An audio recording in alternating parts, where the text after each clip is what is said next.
Если для Человека-паука Веном один из самых заклятых врагов, то для самого Венома главным противником, конечно же, является Карнейдж. И совсем скоро мы увидим его на больших экранах в фильме «Веном 2». Карнейдж во всех смыслах обязан своему рождению Веному. Когда в 1988 году авторы придумали Венома, его хотели сделать самым опасным врагом Человека-паука за всю историю. В конце Венома хотели убить, но фаны его очень полюбили и не простили бы студии такого.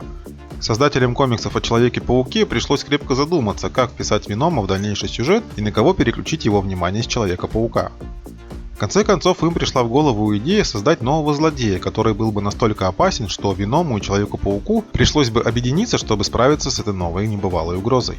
И они придумали Карнейджа, безумного серийного убийцу с такими же способностями, как у Венома и Человека-паука, но дополняемыми рядом своих собственных отличительных черт, и сделали его одним из самых опасных злодеев всей своей вселенной.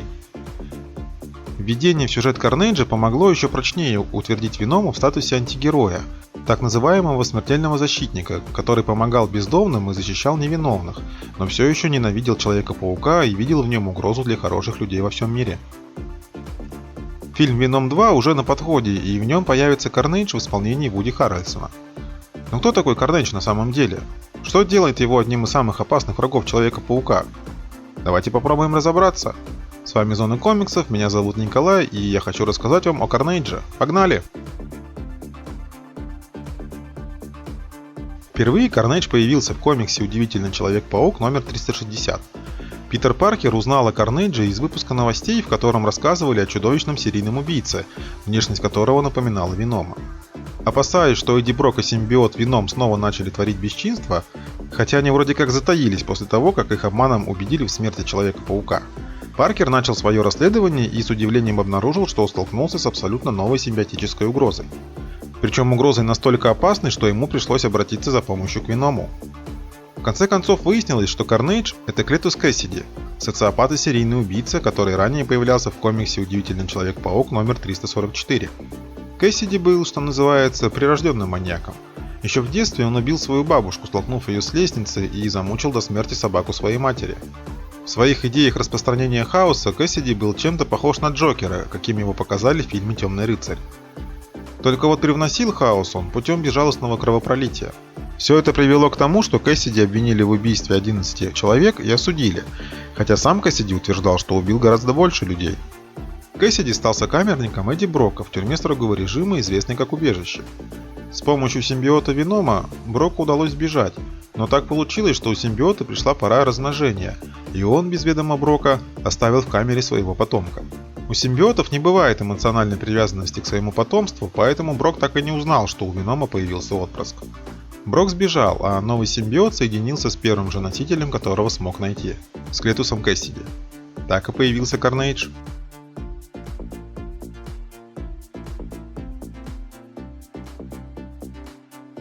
Какую бы опасность ни представлял Веном, Карнейдж всегда был более опасным, потому что смог развить способности, которых никогда не было у его родителя, если позволите мне такое слово.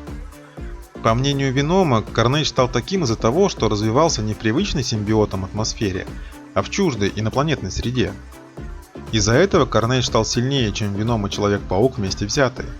Также у Карнейджа есть уникальная способность. Он может превращать фрагменты своего тела в различное оружие, и даже использовать его как метательное оружие, которое может сохранять свою форму в течение 10 секунд после отделения от основного симбиота. Плюс ко всему, Карнейдж может изменять сознание и воспоминания людей, взаимодействуя с их мозгом с помощью своих отростков. Само собой, Карнейдж обладает всем стандартным набором способностей любого симбиота, включая быстрое исцеление и изменение внешности. Он мог бы с легкостью изменять свой облик, чтобы сливаться с толпой и оставаться незаметным. Но быть незаметным – это последнее, что нужно Карнейджу.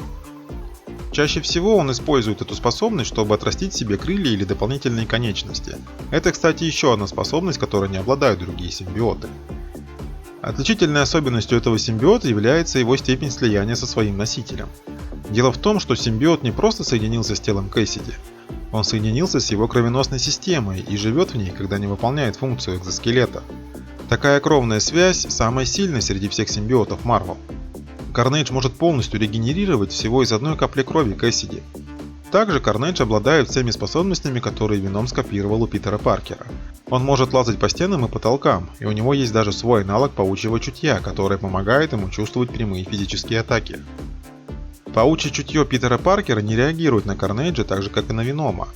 Но, несмотря на всю его мощь, Carnage можно победить. Он по-прежнему обладает стандартной слабостью симбиотов к высокой температуре, а его связь с хозяином нарушается из-за звуковых волн определенной частоты.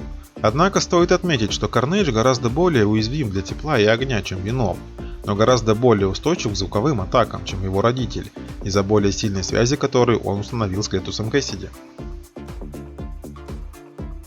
Скоро мы увидим Carnage в фильме, который снял Энди Серкис. Пока что сюжет фильма остается для нас загадкой, но в сети появилась фотография режиссера, на которой он держал копию комикса «Веном. Смертельный защитник». Так что мы уже можем предположить, какую историю нам покажут. Я не буду сейчас вам рассказывать, о чем этот комикс, чтобы заранее не спойлерить сюжет. Но если вы очень хотите, чтобы я сделал об этом комиксе отдельное видео, обязательно напишите об этом в комментариях. Ну и не забудьте подписаться на канал и поставить лайк.